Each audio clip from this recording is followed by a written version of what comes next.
Alrighty, so welcome back to my channel. Pleasure to have you here. Today we are going in with another book review. This one's going to be a whole lot shorter than a lot of my previous book reviews, or hopefully for my future ones as well. Anyway, today we are going in It Tastes Like Candy. It should give you an idea of what kind of goes on in the book. It is very detailed as well, so I do want to go ahead and give a heads up as well as a trigger warning when it comes to this book. I did only get 4 chapters in, so I don't have a whole lot to say about it, but I am going to give you my reason as to why I stopped reading it. But let's go. Get your popcorn, get your juices, get whatever is needed, because this is probably about a 3 to 4 minute review. So let's go. I did take notes, so don't mind me if I'm reading from my notes in regards towards it, but that's only because I didn't finish the book. And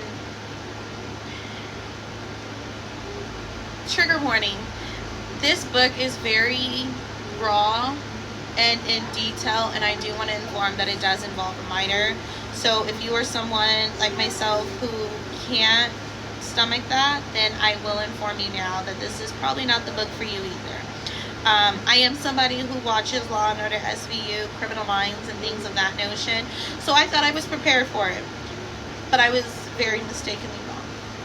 So personally for me, I picked it up because the name, it's pink, the book, like, hold on, let me show you guys. So the cover is pink. It tastes like candy. That's very grabbing in my opinion. It is an urban novel. I did want to mix it up because if you guys have seen, I've read lots of thrillers, mystery type books. I was like, okay, let's get into something a little bit different.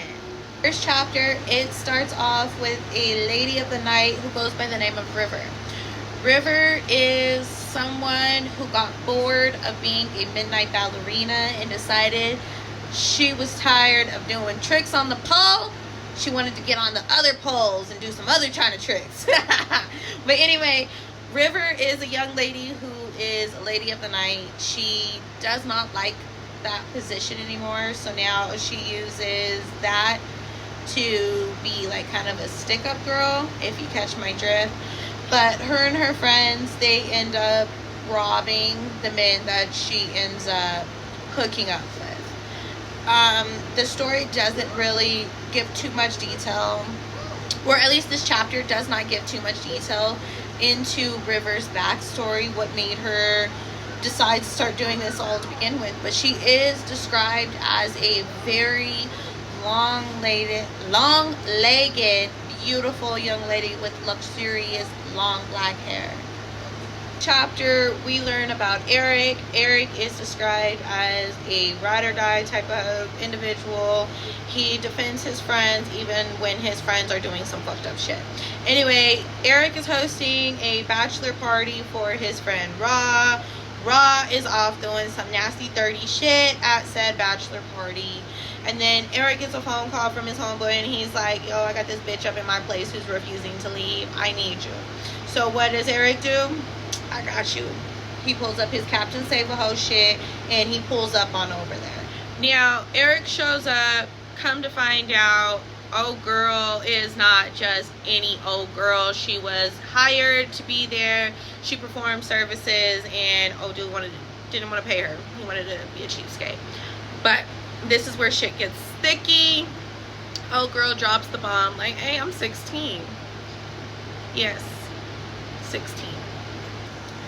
Now, Eric does defend his friend in regards towards the situation rather than, I don't know, there's so much more that should have been done in regards towards this, but that's a story for another video.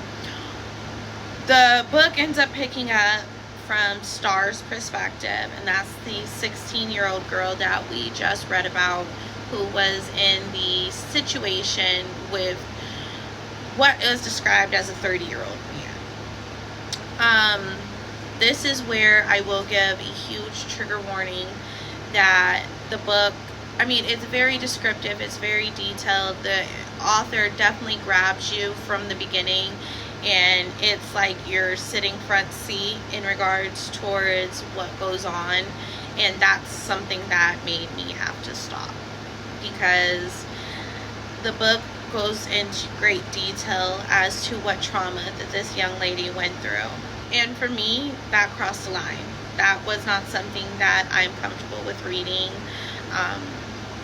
It's not going to stop me from reading urban novels or anything like that in the future.